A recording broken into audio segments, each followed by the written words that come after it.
Here's a topic that's not mentioned much. Did you know that Superman and Batman could have been in the public domain, which means anyone could have used it in any work, such as you?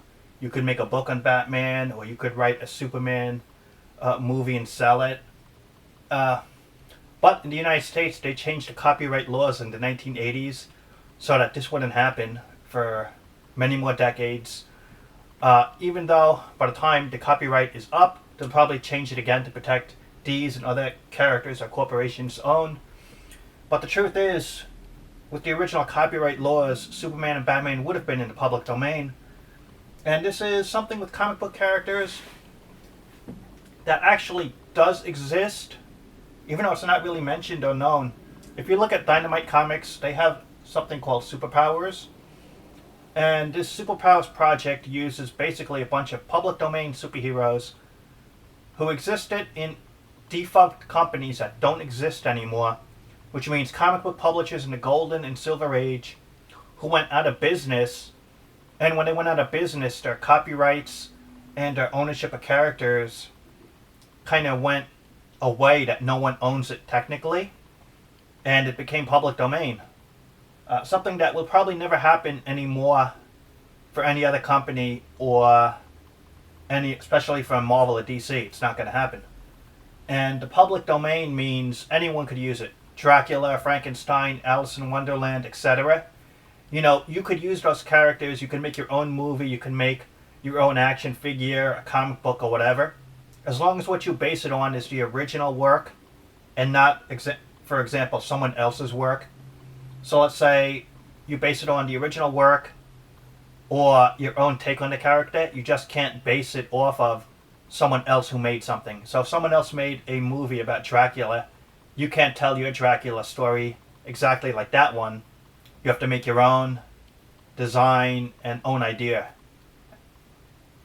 And the same thing with superheroes. There's some pretty good public domain superheroes, such as the original Daredevil. You probably can't use the name Daredevil. You want to avoid copyright trouble with that. And they have a character called the Green Llama. They have a character called the original Blue Beetle, but you probably want to change the name. But the original one is public domain. And the Arrow, so like an archer, like a Hawkeye type. Anyway, there's a whole bunch of characters in the public domain superheroes. Most of them are not really too good in design or story, but there's a few that are quite good. And public domain superheroes mean anyone could use them, tell stories about him, and just about anything they want with the character.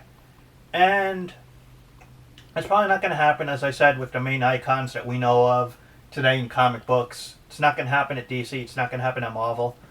But public domain, it does make you wonder that when a corporation owns something, they're going to invest in protecting it and telling stories, etc. But when the public owns it, anyone is free to use anything they want with the character, but that doesn't mean the quality necessarily is going to be good or consistent. And in a way, having something owned by someone else, they're going to look after the investment. Then if no one really owns it, there's not really going to be a looking after or guarding the investment. But at the same time, the public gets to explore their own stories and ideas with characters like that.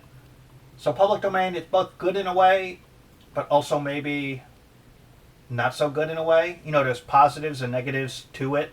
And hey, if you want to make your own characters, stories using other people's work and ideas that were from companies that no longer exist, you do have that option. Got to look it up. I'll see if I can put a link in the description to find out more. And subscribe if you haven't. Hopefully this video was entertaining, something you didn't know about before. And talk to you later.